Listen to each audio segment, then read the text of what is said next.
बिस्मिल्लाहिर्रहमानिर्रहीम। अस्सलाम वालेकुम नाज़रीन, मैं थोड़ा मेज़बान असगर गुजर तुसीं वेख रहे जे गुजर टीवी वाला हर रोज़ बेहतरीन ते अलग वोल्टेज जरूर लैके दोस्तें खिदमत हाज़र होई दा। अज माशाअल्लाह दोस्तें खिदमत विच दो मज़ां दी वीडियो लैके हाज़र होए हैं। दोस्तां नूं उम्मीद बड़ी दोस्त करने साडी अज दी वीडियो पसंद, अगर वीडियो पसंद आंदी लाइक शेयर ते माशाअल्लाह दे कमेंट। दोवें मज़ां खूबसूरत फुल वड्डियां जवान। एम आई पैहलन, एम आई दूसरा या तीसरा सूआ? तीसरा सूआ सुई है ना, छोटी में तीसरा वा, यह दूसरा वा। दोवें कट्टे मझ मगर एक पैहलन ए मझ ए छड्डी दे रहा मझ मझ बोली चीन लेंदा वा। अखा माई सफेद चिट्टियां वा, चंगा माई कद काठ सोहनी बरीक बुत्थी है, हड्डी माई एक। ते दूसरा दोस्तों दसदा जावां कि टाइम दोस्त है चेक कर सकते, तकरीबन सुबह 12:30 का टाइम। तो मझां अचानक आए तो मझां दोस्तों खान लगे। इन्होंने दो मझां दे सेम रेट आ, इक्को ही रेट आ। थण मझ साफ सुथरा सोहना वा। और छोटी मझ जी वो मझ की 18-19 किलो की हुण मझ की गारंटी है। 18-19 किलो इस मझ को दुध आ।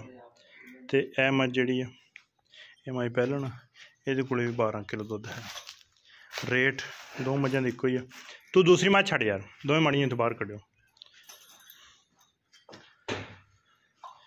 रेट इस पैहलन का थण पूरी मुठ का सोना बाहर लै चलिए। उत्थे इस मझ का भी 3 लाख रुपया डिमांड आ। पहला सूआ सुई है मगर मझ का कट्टा वा, 4 तो 5 दिन की सुई है, 12 लीटर हाथ टाइम सारा मझ का दुध आ।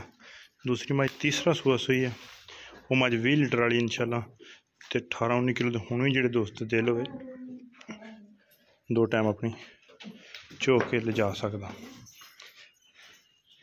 मझ दोस्त चेक कर लें, 12:30 तकरीबन टाइम। शांक वाली मझ तो बड़ी बरीक टोरी तरफ पूरी मुठ का थान, हड्डी नस्ल जात।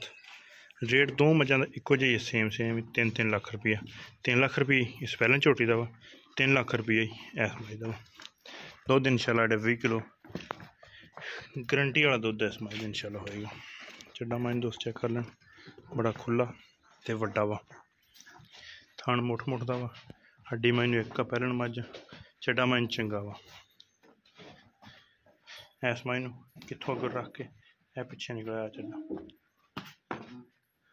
शाह काली एक रंगी फुल बरीक मझ दोस्त चेक कर लें कि मझ लिबास। इस मझ का यह छोटा कट्टा पैहलन मझ का हैंडी खड़ी है, इंदा यह कट्टा दोवें कट्टे।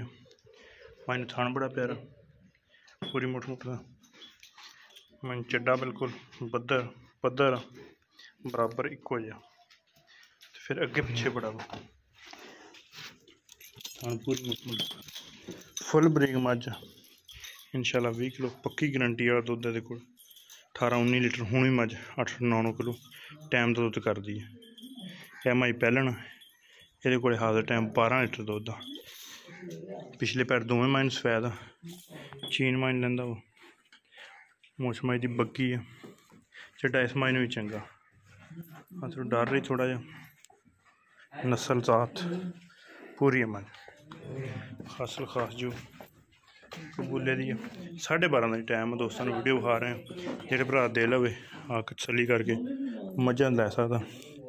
लोकेशन तहसील अरफल, जिला पाकपत शरीफ। रबता नंबर 0300 567 2355। यही व्हाट्सएप तो यही कॉल नंबर। एक अगली तो नवी बेहतरीन वीडियो में दोस्तों फिर हाजिर होंगे। उस टाइम तक अपने मेज़बान असगर गुजरन की इजाज़त। अल्लाह हाफ़िज़।